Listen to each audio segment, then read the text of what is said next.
मेरे पीछे पुलिस लगी हुई है, मेरे घर पे कुर्सी आई हुई है।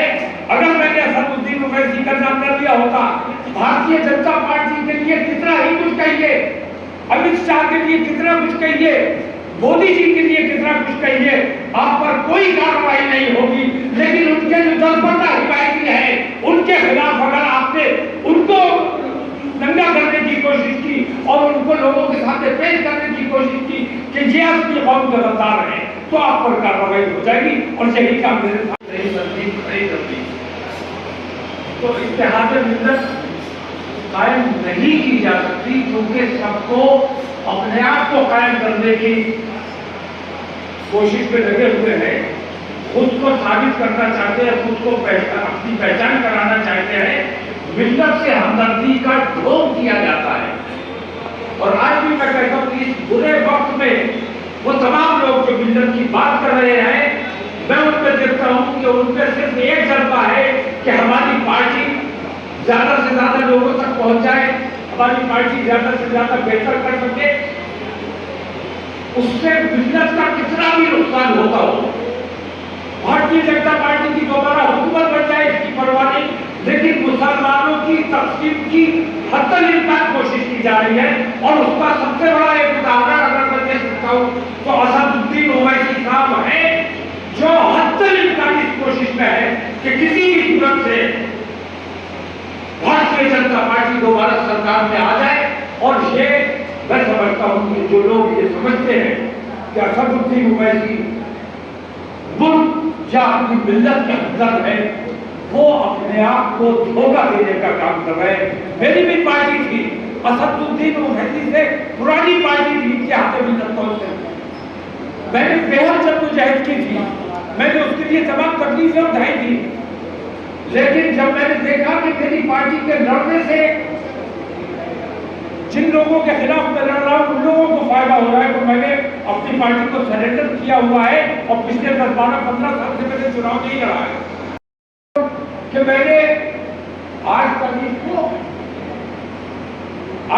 को मीटिंग बुलाई थी बरेली यहाँ दिल्ली में, उनको मैंने मैसेज भी किया, उनको दावतनामा भी भेजा, ईमेल भी किया, लेकिन जवाब नहीं आया, ना वो खुद आया ना कोई उनका जवाब आया। दोबारा हमारी मीटिंग हुई 28 तारीख को, दोबारा मैंने फिर उन्हें बुलाया, लेकिन कोई जवाब नहीं आया। अभी भारतीय जनता पार्टी ने कुछ लोगों को उनके साथ शामिल करके यूपी में बिगाड़ पैदा करने के लिए, बिहार में बिगाड़ पैदा करने के लिए, नुकसान पहुंचाने के लिए जो काम किया है, और इसको आज मेरी बात हो सकता है लोगों को तकलीफ पहुंचा रही हो, लेकिन सच्चाई यह है।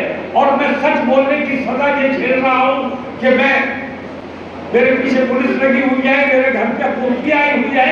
अगर मैंने असदुद्दीन ओवैसी का नाम न लिया होता, भारतीय जनता पार्टी के लिए कितना ही कुछ कहिए, अमित शाह के लिए कितना कुछ कहिए, मोदी जी के लिए कितना कुछ कहिए, आप पर कोई कार्रवाई नहीं होगी।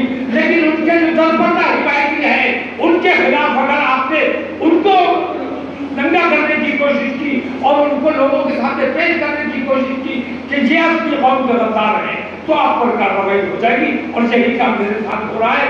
मेरे पीछे पुलिस लगी हुई है, मेरे घर पर कुर्सी आई हुई है, किसी भी वक्त गिरफ्तारी हो सकती है।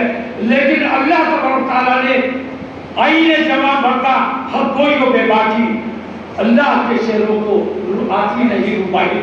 हम गुंडे की बात करने वाले लोग नहीं है। हम के लिए हमें जो भी कुर्बानी देना पड़ेगी, जेल जाना मामूली बात है, क्योंकि जेल मर्द भी जाते हैं और जेल जद्दोजहद करने वाले लोग जाते हैं, जेल अपनों की लड़ाई करने वाले लोग जाते हैं। जेल तो हमने देखा है, अकबर के जमाने में हमने देखा, जी हम लोगों ने एक सूरत ये की है जिसमें असदुद्दीन ओवैसी को भी दावत दी थी। हमने सामाजिक न्याय मोर्चा बनाया हुआ है और उसमें सभी पिछले तमाम लोग जो इग्नोर्ड है, जिनकी कहीं सुनी नहीं जाती है, जिन पर जुल्म किया जाता है, उन लोगों को जमा करने की कोशिश की है।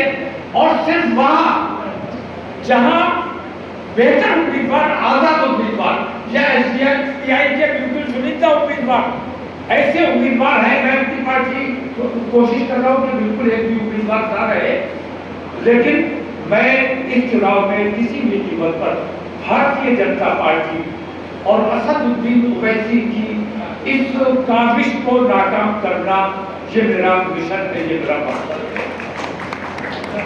भारतीय जनता पार्टी दोबारा हुकूमत में नहीं आनी चाहिए। इसके लिए हमें और आपको मुत्तहिद होकर सच्चाई के साथ, ईमानदारी के साथ, मुंह में रोजा रख के बात की जा रही है। मुंह में रोजा रख के आप लोग बैठे हुए हैं, अवतार का इंतजार है आपको। ईमानदारी से इस वक्त ये वादा कीजिए कि मुत्तहिद होकर काम किया जाएगा और किसी कौम में इंतजार नहीं होने दिया जाएगा।